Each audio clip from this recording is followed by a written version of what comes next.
मौसम नूं देखीए ना तो मौसम ने साडा इस साल साथ नहीं दिता। साडी जिहड़ी चारे की फसल आ, गंदम की फसल आ, इहदे ते बहुत सारे जिहड़े आ ना अटैक इस वक्त आए हुए आ। इसकी जिहड़ी फुट सैशन का अमल आ ना वो रुक गया वा। इहदा ज़ियाई तलीफ का अमल जिहड़ा ना वो रुक गया वा, क्योंकि रोशनी तो है ही कोई नहीं, धुंध ही धुंध वा। तो जदों दा इदां दा मसला बन जाए ना तो फिर सानू की करना चाहिए वा। अच्छा, ये काफ़ी सारिया गल्लां मैं करांगा तो तुसीं भी कमेंट सैक्शन दे विच ना फीडबैक जरूर देना, आपदी राय का इजहार जरूर करना। ये 5-6 एकड़ का प्लाट खुला एरिया वा। ये तो BT काटन तो बाद गंदम काश्त की है तो यूरिया का इस्तेमाल जिहड़ा ना वो इत्थे बंद करवा दिता। देखो, अगर असी ज़्यादा हुण यूरिया पावांगे ना तो जबकि हजे गंदम साड़ी 60-70 दिन ते आ, तो सिचुएशन हुण ही खराब होना शुरू हो गई है। तुहाडे सामने आ, देख लो कि हुण ये गिर रही है।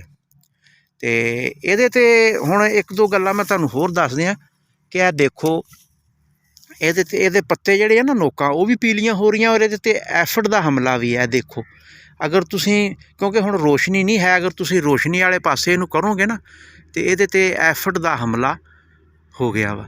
हुण अगर असी मजीद इनू यूरिया दिन्ने आ तो फिर साडा हमला घटना कि वधना वा।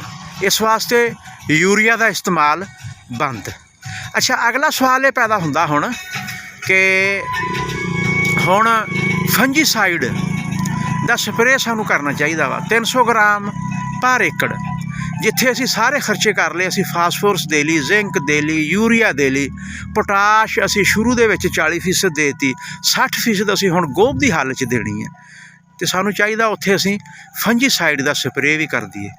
तो डाईफेनाकोनाजोल और विलिडामाइसिन 300 ग्राम पर एकड़ के हिसाब नाल ना 5 टैंकियां या 6 टैंकियां, मतलब 100 तो 120 लीटर पानी दे विच ये मिला के तुसीं ਇਹਦਾ स्प्रे करो। तो देखो, हुण डीपली तुहानूं मैं दिखाना वा इस प्लाट की सूरत हाल कि फास्फोरस पूरी, जिंक पूरी, यूरिया पूरा। तो एक ये अज वाला लैक्चर जिहड़ा ना ये कंबाइन आ। इत्थे हुण होर की करना, 40% पोटाश तो असीं दे दित्ती ना बजाई वेले, क्योंकि बजाई वेले पोटाश अगर नहीं ना देंदे तो पोटाश का बड़ा रोल आ इसकी टिलरिंग दे विच। अच्छा, एक मज़े की गल आ, ये तुसीं भी दसनी है कि हुण तुसीं इनू डीपली ना एक धूड़ी कलर वाली ये छड्ड के अगे मैं कैमरा मारना, कितों तुहानूं जमीन नज़र आ रही है? नहीं आ रही। मजीद मैं तुहानूं दिखा दिना, तुहानूं कितों भी बिल्कुल उतों फिल है इस वक्त पूरी तरह, कितों भी तुहानूं जमीन थल्लों नज़र नहीं आएगी। अच्छा, जदों इहने पक जाना वा उदों जमीन नज़र आएगी। इहदा मतलब ये होया कि जिहड़ी साडी टिलरिंग आ ना, साडी अगेती दी और पिछेती दी, साडे दोनों टिलर जिहड़े आ मुकम्मल सिट्टा नहीं लैंदे, पूरी बारावरी मतलब मुकम्मल प्रवान नहीं चढ़दी। इस वास्ते ए तुसीं देख लो, हुण इह कितों भी खाली नहीं, लेकिन जदों इसने पकड़ा वा उदों इहने विचों सानूं इह दूरों ही खाने नज़र आउणगे।